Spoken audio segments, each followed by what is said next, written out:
Hey, welcome back to Poor Pete's.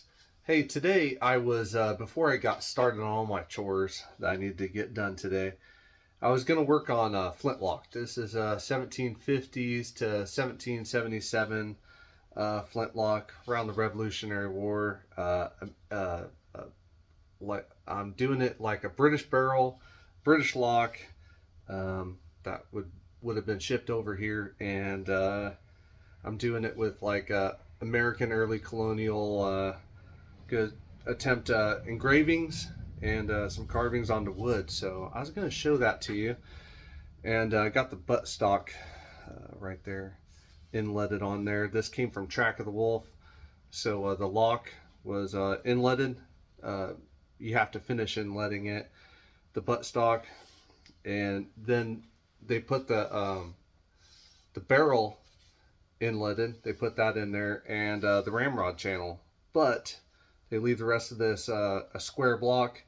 You got to shape it. You got to shape it the way that you would want.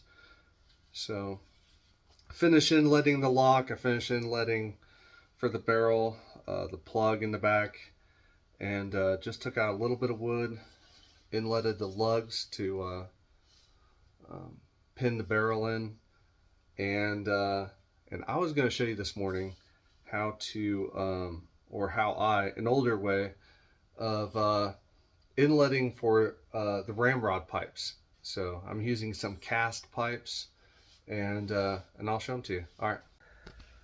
So these are those cast Ramrod pipes, and you can see the casting mark on this side. So the other side, you have to file and just work on them, make them the way that you want them to be made. So this is the one that goes, this one goes right inside the last one before the ramrod goes beneath the stock, and then the ramrod stays above that, goes into this one, goes into that one. So on this new stock, I have one done right here, and I do these by heat, and I'll show you how I do them.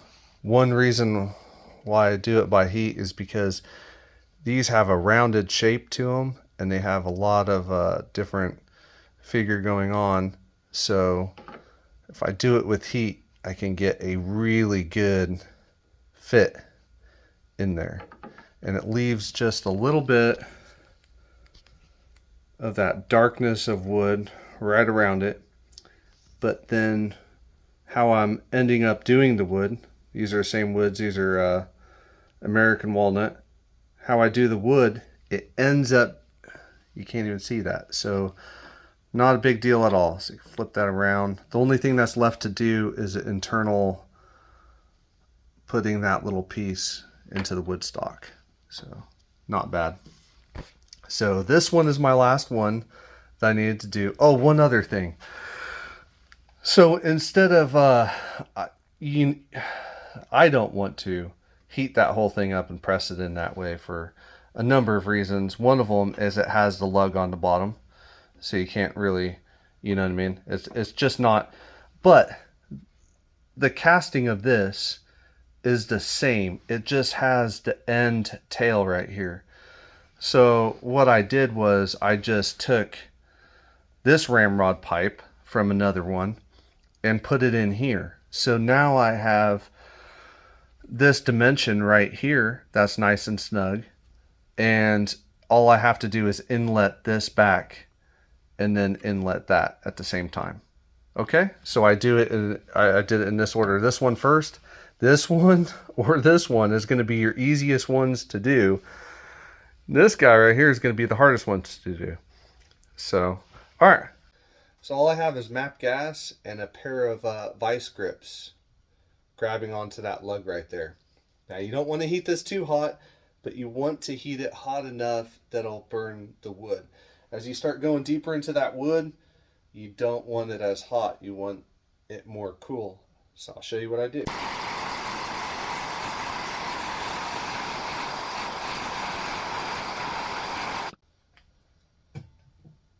It's better to be cooler than it is hotter. Leave it there for a second, let the heat balance itself out, keep it nice and straight, and go right down in there. Yep, there's a little bit of smoke. I'm nice and hot.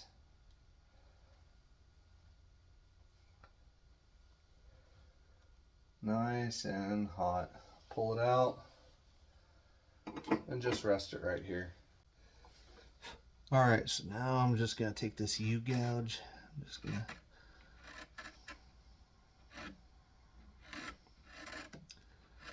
there's a lot of wood going to come out of here.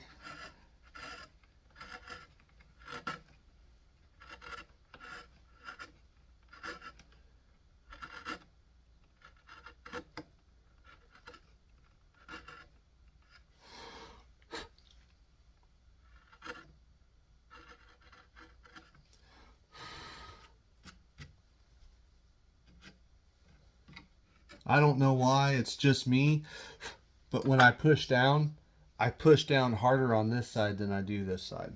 Just me. Got a little copper brush. Just keep that thing kind of cleaned off a little bit.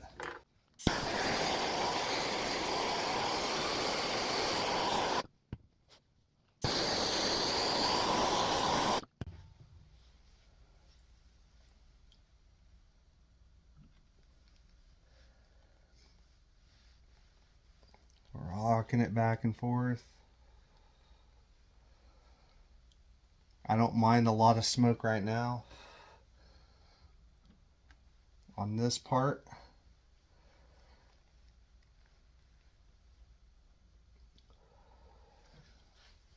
But from here on out, I will have just a little bit less smoke because I don't want it to overburn inside the ramrod channel. That's not going to change. So I don't want to leave a gap right there where that ramrod's going to go on both sides. And that continuous super hot heat will do that.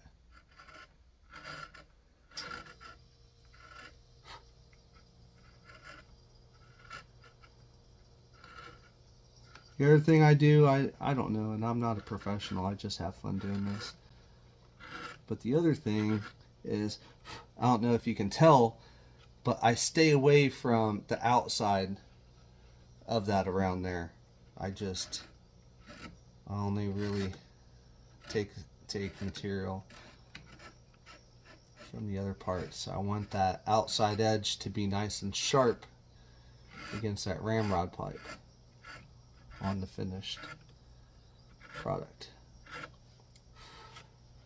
I can take my U-gouge. I know this is going to be a lot deeper, so I can take it right there. If you don't know what I'm talking about when I say U-gouge, it's a U and it's a gouge, chisel, so works really well for this type of work.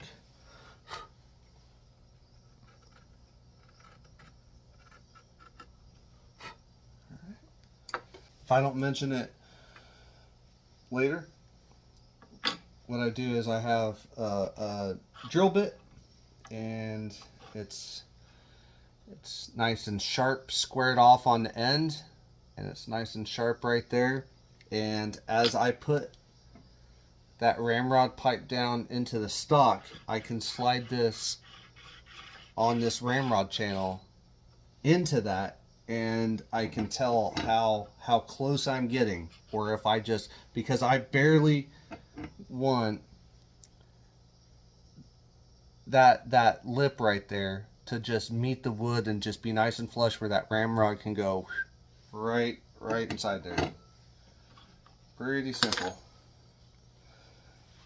It's actually not too complex.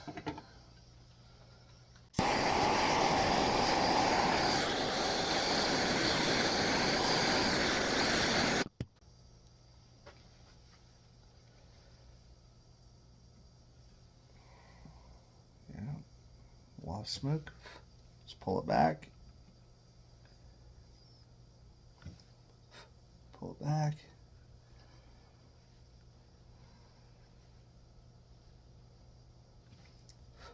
Pull it back.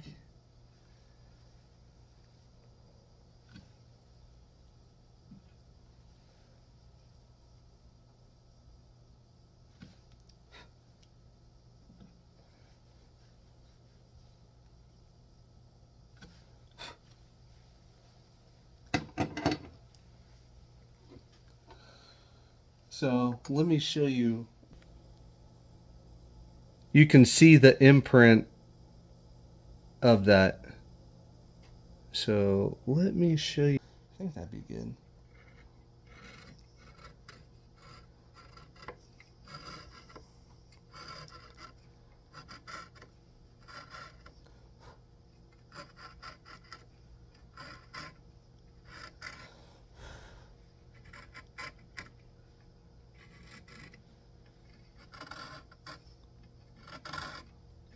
Mm-hmm.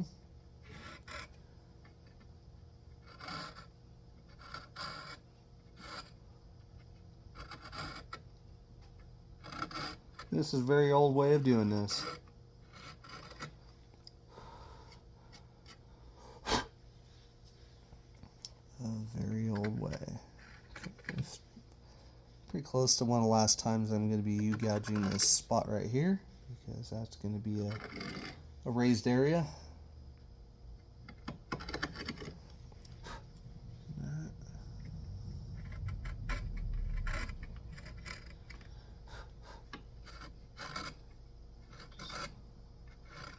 Some extra. Grab that. Staying away from the sides. Brush that. And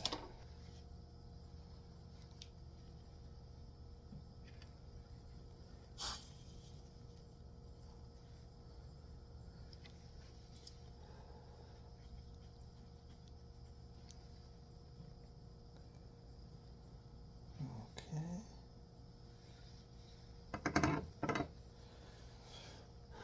Now I let that cool for just a little bit right here before I show you something else. I'm going to brush this off.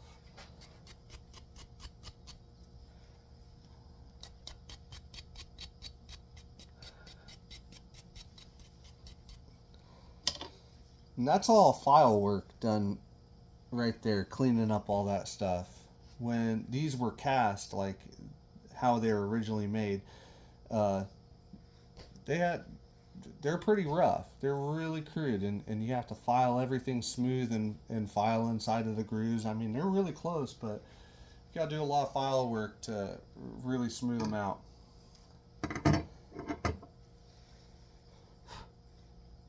Okay. So I take this side of this copper brush, and this is going to take the place of my U-gouge now. So I'm just going to take that burnt ash, that charcoaly stuff, and that's going to become a finer type of gouge. So that's how I'm going to be doing it from now. And I stay away from these edges right here. Now, charcoal, from my understanding, or carbon, whatever you want to call it, is a good insulator of heat. So I don't know, just being me, while I'm trying to keep this nice and tight, I hope that me keeping charcoal up inside of these edges right here will insulate that wood from further burning. Like if I remove that, it'll have that edge further that way, is my way of thinking. So I do it this way, and it works out pretty good.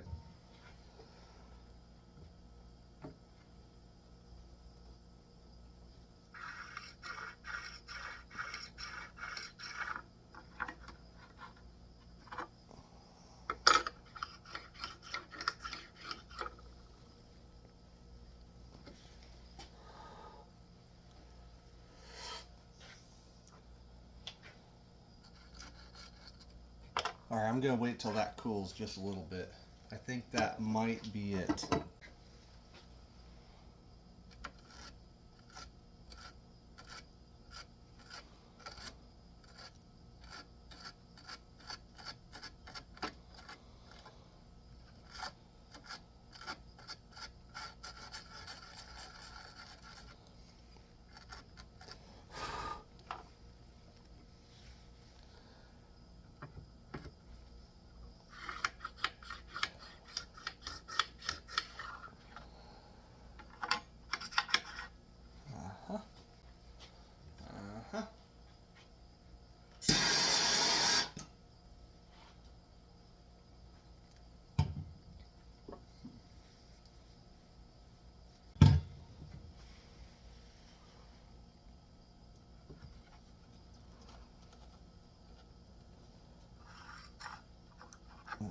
perfect.